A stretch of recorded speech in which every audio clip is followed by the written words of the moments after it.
Welcome to another of my tabletop talks, and this time the question was about the millions of people Mao is supposed to have murdered.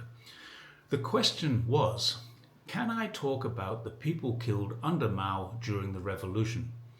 Now, it wasn't clear whether the question was talking about the Civil War or about the period that came after Mao came to power, so I thought I'd start with an answer about the Civil War and then answer both of them.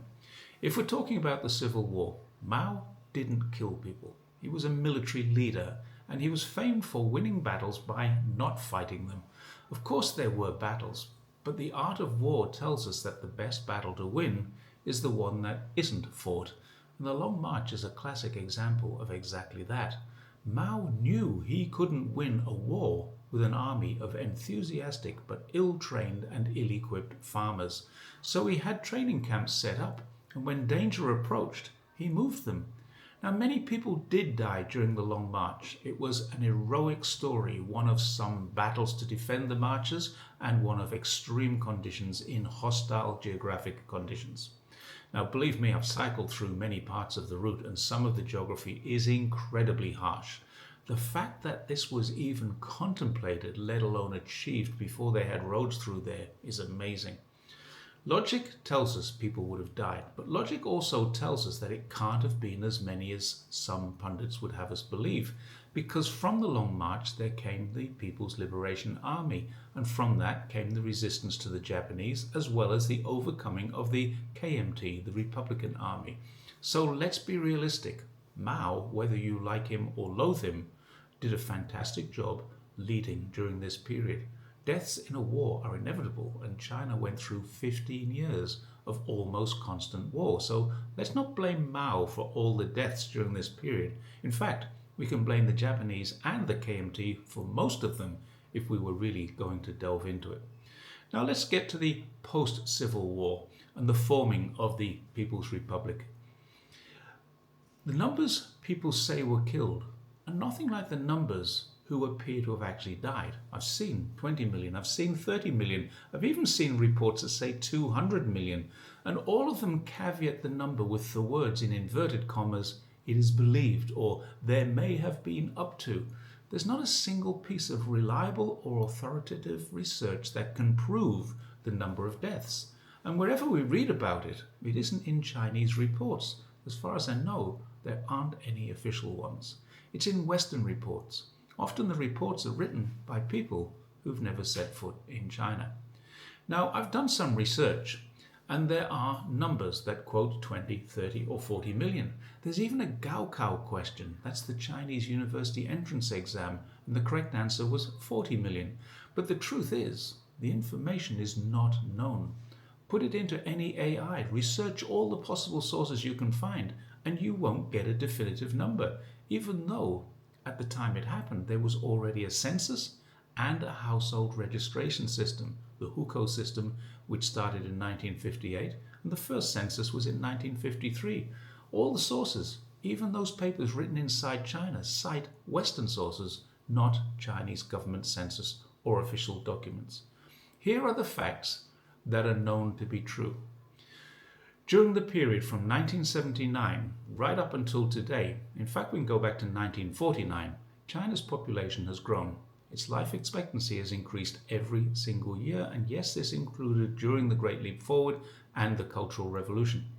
The family planning policy, the one-child policy, slowed down population growth, but that was after Mao's death. It came into force in 1979, so we can't blame him for that. In fact, he was the opposite. He wanted China strong and wanted more babies, not less. So if anyone died during the Great Leap Forward, or if huge numbers died during the Cultural Revolution, there is no official Chinese record of it that I can find. I'm inclined then not to believe those numbers. Furthermore, there was a US blockade, known as an embargo, on China, almost from the day the communists took power.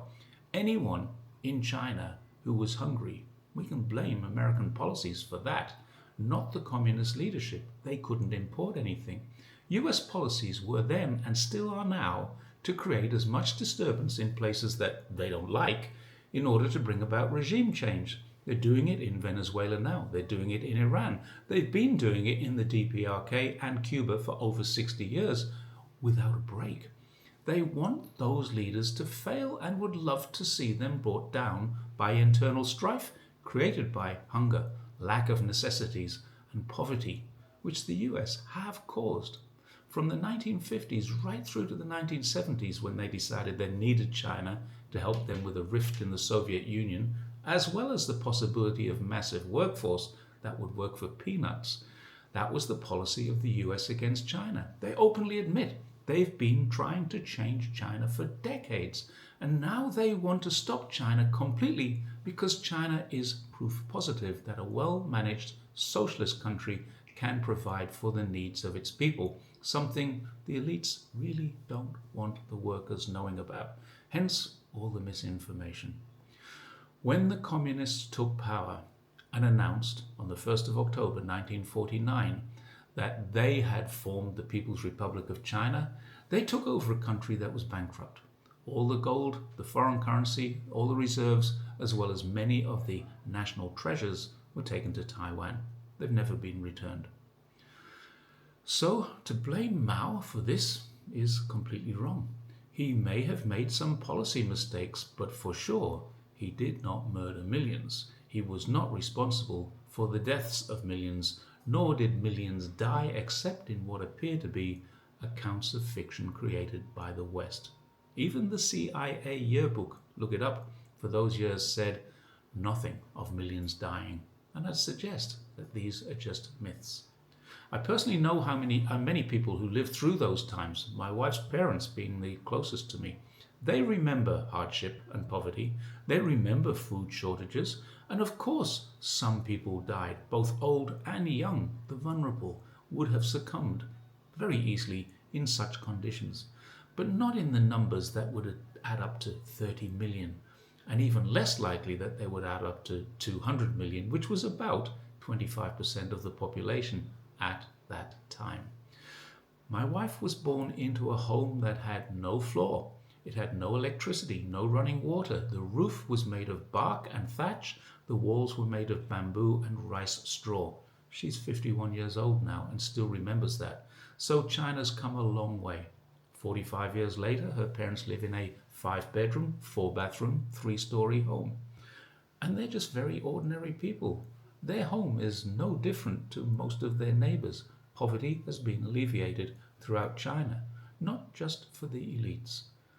Therefore, as far as I know, no living witnesses who have ever testified exist that they know of people who died of starvation. There is no evidence anywhere that Mao ordered the deaths of any of his political opponents, people he disliked personally, or even criminals. However, what did happen during the chaos of the Cultural Revolution is ultimately his responsibility as the leader of the country. There's no doubt. He started the train of events that led to that period going out of control. And even China and the Chinese people who love him recognize that. Thanks once again for watching this. Blaming Mao for non-existent or unprovable millions of deaths is a game that only the West would play. It deflects from the millions of deaths that they actually did cause. I'll see you next time.